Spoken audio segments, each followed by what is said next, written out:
Most small businesses hire when they are already drowning. The role needed to exist 3 months ago. Everyone's burned out, and now you're hiring under pressure. And I just haven't seen many great hires happen when pressure is happening. It's the worst possible time to hire well because we're pushing through the process. Workforce planning is the system that will get you ahead of that. And so that's what we're going to get into today. We're going to talk about reactive hiring and how that causes desperate hiring. And then desperate hiring causes bad hiring decisions, of course. And then the chaos cycle happens over and over and over again. That's the HR chaos cycle. It's just the beginning part of it, the HR part of it. So workforce planning is not just for big companies. I think a lot of times when we hear a more complex or more strategic process like that, we think, well, I'm not near big enough. But it's the thing that tells you when to hire before you desperately need to. And so we all need that, right? I mean, even for your very first hire, we need to know what that looks like. Today, we're going to talk about how to assess your current capacity when a new hire is actually justified, and how to structure roles for growth, and how to build a simple hiring roadmap. So welcome back to another episode of Don't Waste the Chaos. I'm your host, Kerri Roberts. I've been doing HR for over 20 years now in both corporate settings and then in my current capacity, which is an HR consulting firm. I've been doing this part for 3 years. And so I love this. I've worked with organizations with over 20,000 employees, and then I've worked with organizations with 5 employees. So I have run the gamut. I've been in M&A, distribution, finance, education, insurance, all the goodies. And then my current clients go all the way from funeral homes to coffee shops, contractors, other engineering consulting firm, law firms, finance firm, a contractor. Just I'm all over the place when it comes to clients. And here's why. Because HR is HR and people are people. So many times a client will say like, oh, well, have you ever worked in my specific segment, a dermatology office or a med spa? Because, we're special. And I would say, you are special. I mean, we're all special, right? We've all got our niches. We've all got our uniqueness. But the reality of it is trying to recruit and retain good people is very similar because we're dealing with humans here. So hiring is what you actually do. Workforce planning is how you decide to do it, whether you're doing it, when you're doing it, and what role you actually need. So let's get into it. Here's what I see many times that small businesses are hiring wrong. I see the same pattern pretty much everywhere. A key employee leaves the business, or the business is growing fast. Either one could work for this. And then suddenly someone's doing 2 jobs, right? And a lot of times I get into work with clients, and I even see job descriptions have 2 completely different job titles on it for one person. And I'm like, hey,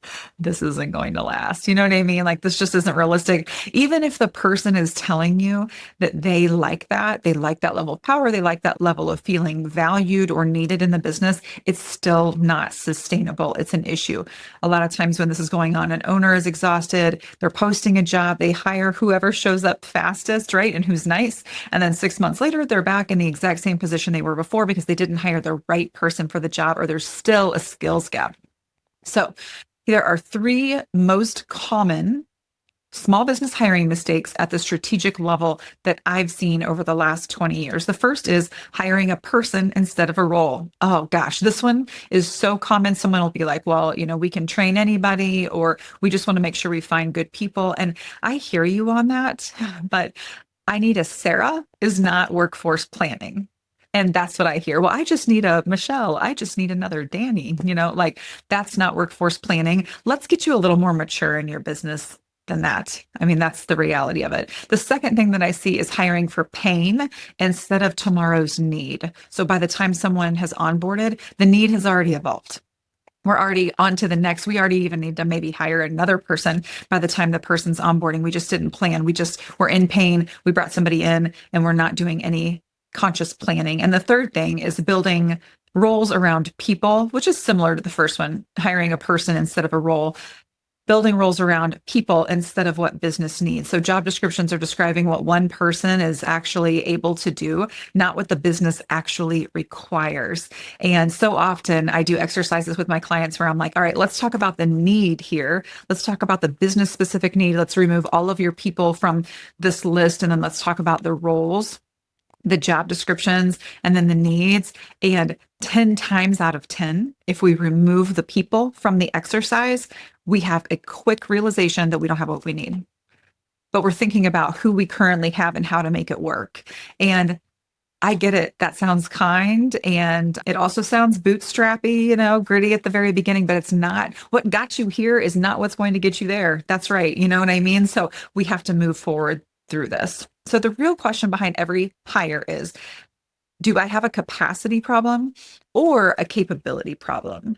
So often we are wanting to throw a person at it, a new person at it, when we really have a capability problem with our current people. Capability problem is that we're missing a skill set. But a capacity problem is we've got the right people, we just don't have enough of them. So we need to hire. But if we've got a capability problem, we need to hire differently. And that's where people get that confused. Adding headcount does not help with a skills gap. If you've got a capability problem, adding another headcount is not going to help with that unless you're hiring differently. And the question underneath it is it a people problem or a systems problem? It could be a capabilities problem with who you currently have, or it could be your systems as well. Before you hire, ask, would a documented process or better tools or better tech or clearer expectations solve this problem? Slow the heck down and dig into that. Hiring is the most expensive solution to a problem that could have a cheaper fix. So often it has a cheaper fix. And you know what? I hear in small business as well, I love so-and-so. They've been with us for years. And so we're just going to hire another person. And I'm like, I mean, if you're giving free money away, then all of a sudden my consulting is going to cost more. I mean, we're just like handing money out or whatever, but that's not the best way to handle it. It's not the best way to handle it. Maybe it's the way you choose to handle it. You are limiting yourself. I'm just going to be honest with you. You're holding your business back, not just yourself, your business, from the level of success that it could have. So let's talk about when a new hire is actually justified. There's 4 signals that tell you when a hire is genuinely justified, not just a reaction to a hard week. And the signal 1 is consistent capacity issues. Someone on your team has been over capacity for more than 60 days. It's not a busy season, it's a structural problem. So what we want to do is measure this, though. We want to make sure that we're tracking our hours against our deliverables. If output is consistently slipping despite full effort, then it's a capacity signal. So we're looking at over 60 days. And I know that 60 days stinks for that employee, but we want to make sure, and it's okay to be honest. Like, this is what I say to employees. We're going to stretch it for 60 days to make sure this is a felt need, that the business is actually there for us to hire a person, because I don't want to hire a person and then have to lay someone off. That's unkind, right? That's horrible. That's a horrible thing to do. Bring somebody on and then cut them loose, or bring somebody on and then cut somebody who's already been there loose because the new hire was actually better performing. So we just want to make sure that the need is there. And there's things that you can do to recognize people above and beyond overtime if you're stretching during that. Second signal, revenue is constrained by headcount. So you're turning away work. That's a really common signal. You're extending timelines for deliverables with clients. You're losing clients because you don't have the people to deliver. This is the clearest justification, because the hire is going to pay for itself. It's cut and dried. Revenue is constrained by your headcount. Third signal is a critical skills gap is costing you. And that could be it's costing you because you don't have somebody internally to perform, or maybe you've done business with somebody like me, a consultant, or somebody outside that you're contracting with, and it's costing you more than it would if you brought a new hire in to deliver on that. So you're outsourcing something expensively that could be internal, or you keep losing a certain specific capability in your business. So you want to build a business case. What's the gap costing you now versus what a new hire would cost annually? And when you're looking at a consultant, somebody like me, and you think, gosh, whatever, that's expensive, or whatever your opinion is. So let's say, for example, I'm charging you $6,000 a month. In 3 months, when I'm able to accomplish at $18,000, when you hired someone annually and you're going to pay them $60,000 to $65,000, let's say, for a more green person, and then they're on benefits and you're contributing to their 401k. And if you want to cut them loose, it's much harder. You're not in a 1099 contract with somebody like me. So you have to really think it through. Don't just look at the 1 month number here. And that's not necessarily a sales for consult or a sales pitch for a consultant or not, because I tell my clients very often, hey, you're ready to hire an HR person now. But the good news is we've built the foundation. So you don't have to have someone even near my level. You don't need an executive level. You don't even need a director level. You probably don't even need a manager level at that point, because the foundation, the systems, like I mentioned before, the systems are built. And now someone just needs to come in and produce inside of the systems. So think about that when it comes to critical skills. The fourth signal is that your growth trajectory is demanding it. We're looking at the trends. We're looking at the data. This is an insightful one. We're doing projections here. You're growing into a need, and you want to plan the hire before the pain hits. And this one's a beautiful place to be. Hiring with a 60 to 90-day runway is strategic. Hiring with a 2-week runway is reactive. And that's most generally what I see when we're hiring. We're at a place where we're absolutely drowning. And luckily, we texted our friend, and they have a cousin whose wife used to be in this industry, but's been staying at home for a really long time. And she's maybe a little green, but you're going to get her on a discount. And she hasn't done exactly what you're needing, but she's done something similar. And you're going to bring her in like, oh my goodness. That's what I'm seeing when it comes to hiring in small businesses. And folks, we can do better. So here's the role clarity test that I want you to do before you post any job. This is what I'm asking my clients when they're like, we have a need. What are the top 5 outcomes that this role must produce in the first 90 days? What are we needing from them in the first 90 days? The top 5 outcomes we're needing. What skills are non-negotiable? That when we hire them, they have to already have these skills, versus what skills are trainable. That's the second thing. The third thing, what does success look like at the 6-month mark? At 6 months, how do we know that they're succeeding? We need to tell them that, and then we need to have that in the job description. We need to interview to it. We need to do the performance management to it. What success look like by the 6-month mark? And if you can't answer those, you're not ready to hire. You're ready to think. Sometimes you just need to slow down and think. I know that we want like a result, right? We want to know what action to take, but sometimes the action is to slow down and think it through. Do we have a current issue? Really? When is the need happening? What are those outcomes we need that person to produce? If we don't take the time to think this through, we're not going to put out the right job posting. The job description is not going to be correct. We're not going to onboard to the correct job description because our job description is not correct. And then we're not going to be able to manage performance to it. And what we're going to do is have another person who's not helping us accomplish what we really need to accomplish. This is workforce planning. That's what it's all about. So let's talk about structuring for growth.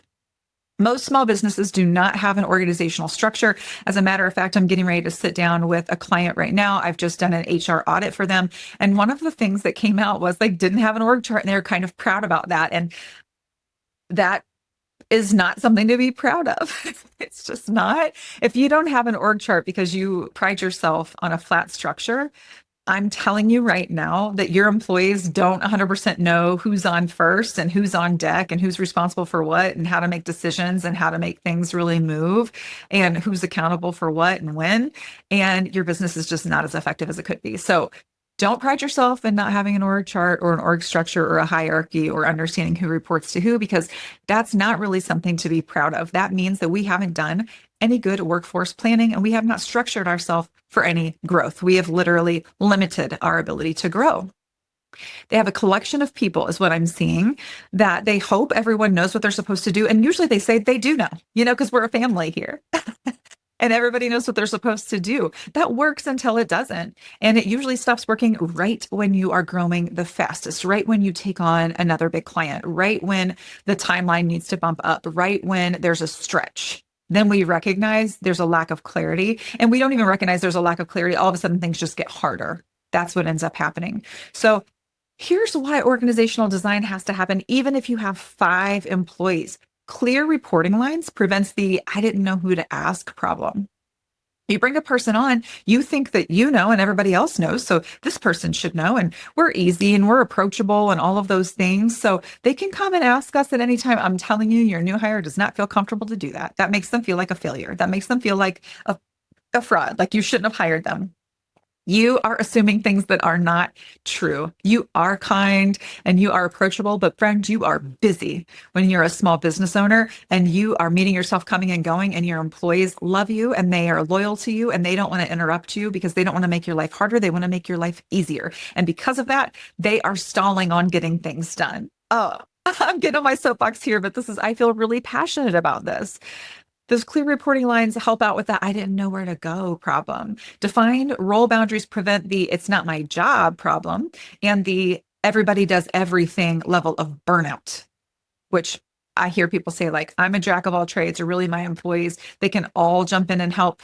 That's good. But if they all are jumping in and help, like, how do we know for sure how projects are getting from A to Z? They just probably aren't, is the reality of that. A documented structure helps new hires understand how to operate from day one. We're starting day one professional. We know where to go. We know who makes the decisions. We know what to do. The org design, the questions that every small business should answer are these. Who does what role? Role clarity, that connects back to the job descriptions. Got to have the job descriptions. Who does what? Who decides what?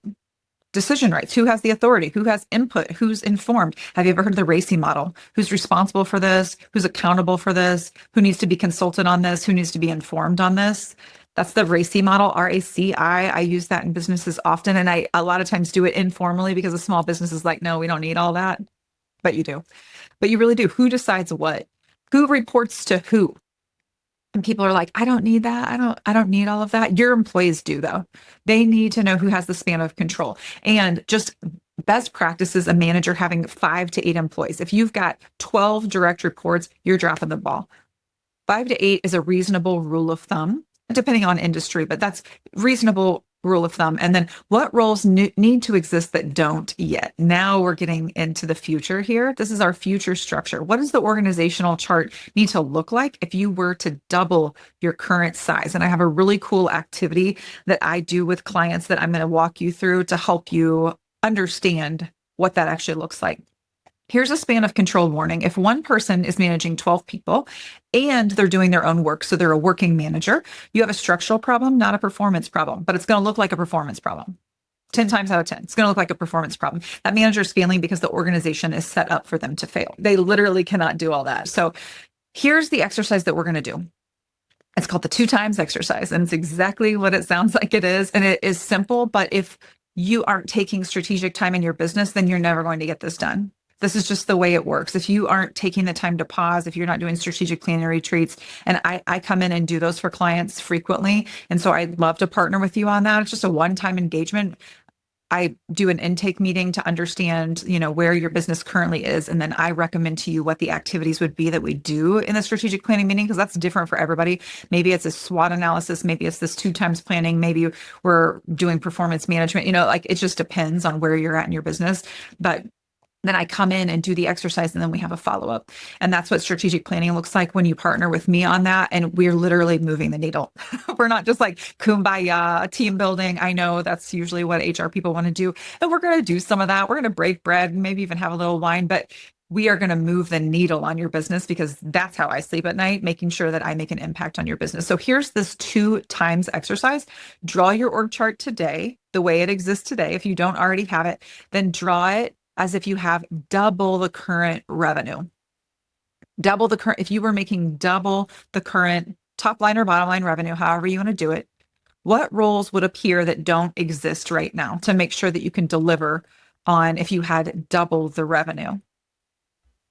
Those are your next hires in priority order, right? Like that's part of it. It's richer than that. But essentially, if we were to double your revenue, we take a look at what roles start to pop up, team lead roles, what have you, customer success, we'll see what it is, but that's how you determine what you need, because if you aren't planning for that, you're never going to get there. So that's the 2 times exercise. Pretty simple, but what it takes is time, and it takes thought. It takes meaningful discussion. It takes all your leadership team getting off their cell phones and sitting down and having a conversation. And a lot of times it takes a moderator to help you argue through it. So let's talk about succession planning a little bit. We can't do workforce planning without good succession planning. And many times small businesses don't think that succession planning applies to them. You've got to have 50 or more employees, and that's just not true. It's an uncomfortable process though, because we're talking about people leaving you. We're not talking about people dying. So many people want to be like, well, if I was hit by a bus, what a weird, I'm not trying to be morbid. I'm just saying, like, sometimes you have to step out. Sometimes you have a sick parent. Sometimes you get cancer. Sometimes you decide that you haven't been as present of a parent as you want to. Sometimes you go through a divorce. Like, there's a lot of things that happen. Sometimes you just decide you don't want to work here anymore and there's a better opportunity that comes across your plate. Sometimes you want to go back to college. I don't know what it is. But I don't care what it is. We need to plan for it. It's not personal. Succession planning is not personal. But so many people don't want to do it because it's so sensitive. But if we care about the business and we want to have a sustainable business, we do succession planning, just period, point blank. That's the way it works. What happens to your business if a key person leaves tomorrow? Not if a key person leaves in 6 months and we have time to prepare for it. If they leave tomorrow, and I'm telling you, I hope a key person does leave tomorrow if they're coming up against something that's so serious. I hope that they do prioritize their health or their family or whatever their situation is.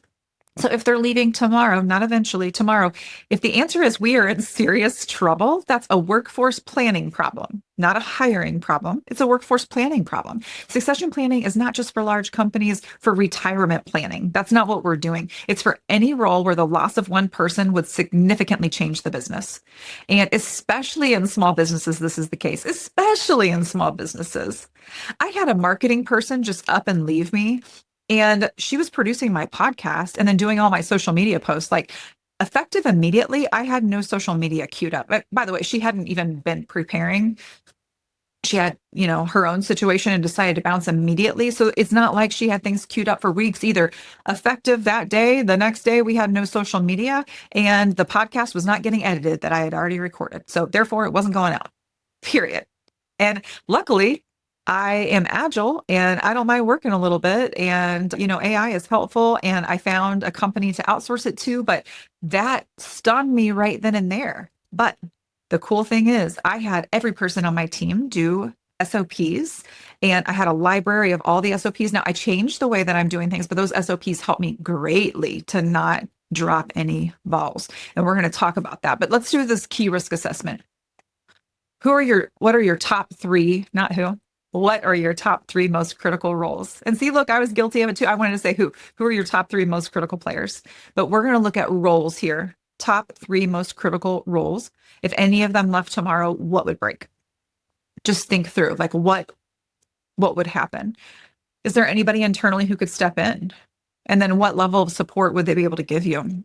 And do you have documented processes like I mentioned? So someone else could learn the role. I'm not saying that they would be qualified for it immediately, but so someone else could step in and learn the role. There's 3 simple succession moves for small businesses that I want to recommend you take. Document your critical processes. Document all of your processes, but your critical processes, if it lives in one person's head, it is a major risk to you, my friend. And we've all felt it. Small to mid-sized business owners, we have felt it. Somebody has bounced and we're like, shoot, now we're drowning, or we drowned one of our other employees and then we're burning them out.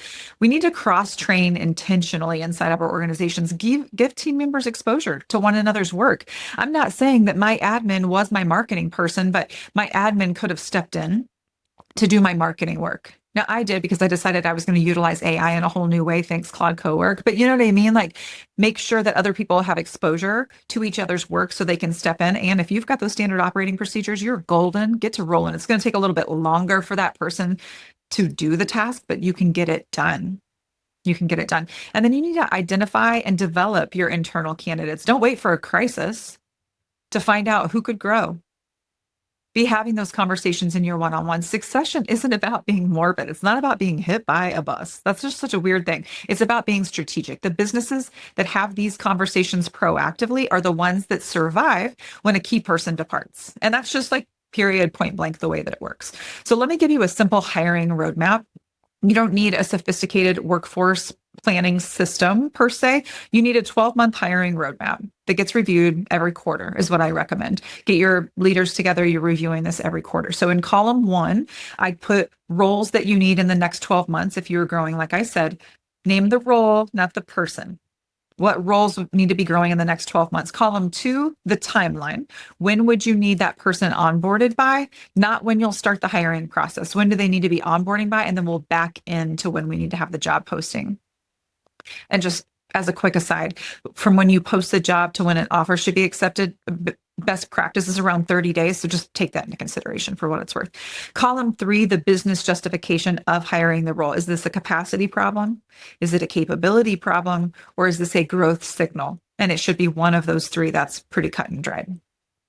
You need to review this quarterly with this question. What changed? Did a role move up in priority? Did a new gap emerge? What are we learning about the way our business is operating today? Because things are changing, right? With AI and everything else, things are changing all the time. So you need to be revisiting this. Workforce planning is a living document. It's not a one-time exercise. It's not a one-time strategic planning exercise. It's a living document. We build this out, and then you're looking at it with regularity. So if you're wanting to go deeper on this topic or your HR foundational topics, this content is going to be findable in my strategic HR coursework.